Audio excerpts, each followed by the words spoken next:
yun dyan? Yan nga po yung hawak niya. Ito po yung nilagay sa bag ko kaninang gaw. Kita ko. Kaya nga po nagreklamo ako na nawawala ko ng pera.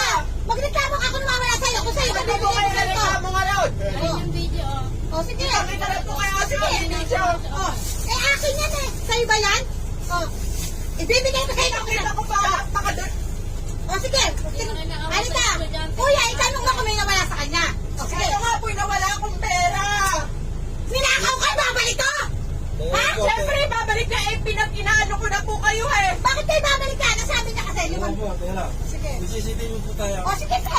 Ang sabi niya kasi sa akin, 500 eh, pantahid ko to sa'yo. Wala ako sinabi ni Mandaan. Sinabi ko nawawalan po ako ng pera. Kulang po to. O, sige. Kahit pilang